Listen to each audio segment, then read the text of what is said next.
Ini adalah kubah hijau sebuah masjid di Jazirah Arab, yang di bawahnya terdapat 3 makam orang paling mulia di dunia.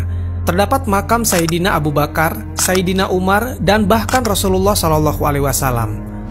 Namun ada satu hal yang aneh dan janggal mengenai kubah ini, yaitu sebuah jendolan atau seperti gundukan yang terdapat pada sisi kubah hijau ini. Banyak isu dan cerita-cerita yang beredar mengenai gundukan ini. Ada yang bilang bahwa ini adalah jasad seorang pria yang tewas di sana, dan jasadnya tidak bisa dilepas dan lengket di kubah itu, sehingga terpaksa jasad itu dimakamkan di atas sana. Maka siapakah jasad pria ini, dan bagaimanakah kisahnya? Kubah masjid berwarna hijau yang sedang kita bahas ini adalah sebuah kubah Masjid Nabawi yang terletak di Madinah. Masjid Nabawi merupakan satu destinasi penting ketika kita menjalankan perintah ibadah haji ataupun umroh. Banyak orang-orang dari seluruh penjuru dunia datang dan berkunjung ke sini. Sebagian lainnya memang mengkhususkan untuk melihat atau berziarah ke makam Rasulullah SAW dan para sahabatnya. Namun beberapa orang masih banyak yang belum menyadari tentang sesuatu yang janggal di atas Masjid Nabawi ini, di mana terdapat suatu gundukan atau benda aneh yang menempel di sana.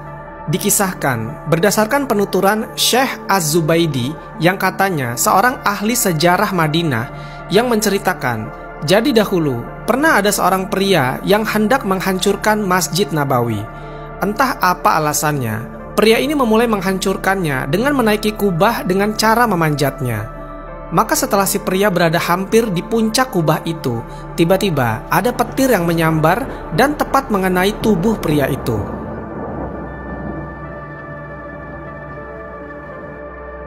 Tubuh pria itu seketika hangus dan gosong.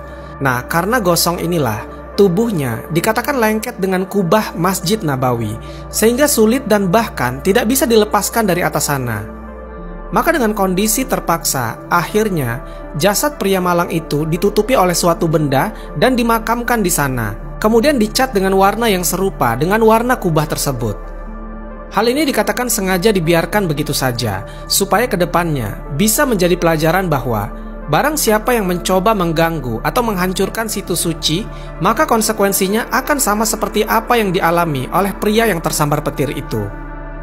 Nah, isu ini teman-teman telah tersebar di mana-mana, bahkan isu ini sempat memancing perdebatan.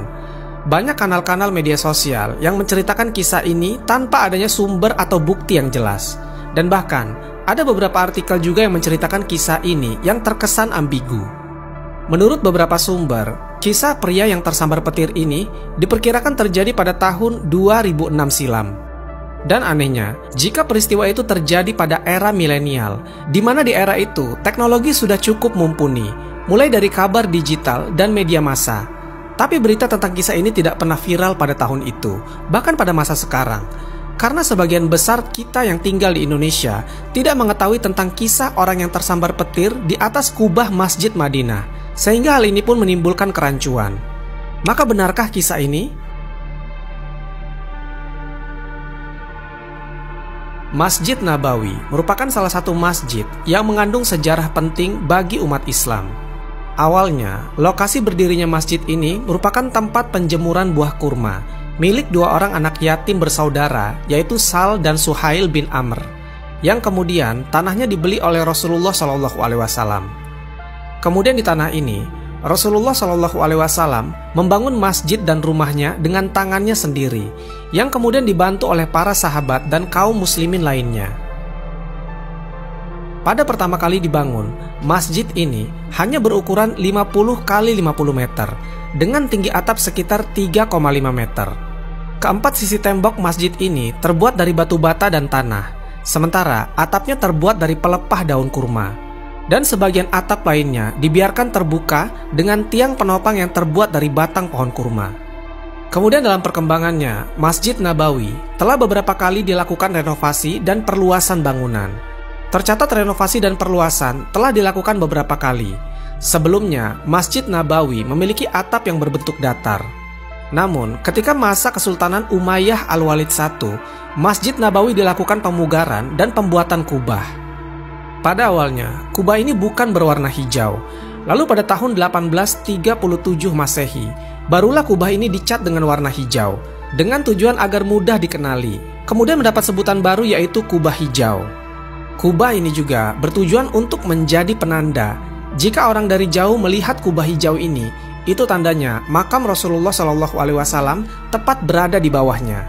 Karena posisi makam Rasulullah SAW, Sayyidina Abu Bakar dan Sayyidina Umar tepat berada di bawah kubah hijau ini. Maka yang jadi pertanyaannya adalah, pria yang dimakamkan di atas kubah ini secara langsung memiliki posisi yang lebih tinggi jika dibandingkan makam Rasulullah SAW yang ada tepat berada di bawahnya. Sementara si pria dikatakan adalah orang yang fasik, orang yang mencoba menghancurkan masjid Nabi. Bagaimana bisa Allah Subhanahu wa Ta'ala muliakan makam pria ini yang posisinya lebih tinggi daripada makam Nabi? Tentu itu merupakan sesuatu yang janggal. Secara Rasulullah SAW merupakan manusia terbaik yang pernah diciptakan oleh Allah Subhanahu wa Ta'ala. Sementara si pria adalah orang yang fasik dan munafik. Bahkan di cerita disebutkan bahwa sebelum si pria itu berusaha menghancurkan kubah masjid, dia sebelumnya menghancurkan beberapa makam di kuburan Baqi. Dan juga disebutkan bahwa pria itu adalah orang yang berasal dari golongan Wahabi Salafi, yang dikatakan tidak menyukai adanya bangunan yang berdiri di atas makam. Misteri akan kisah ini pun sempat menjadi perdebatan banyak orang, dan sebagian besar banyak yang tidak percaya dengan cerita ini.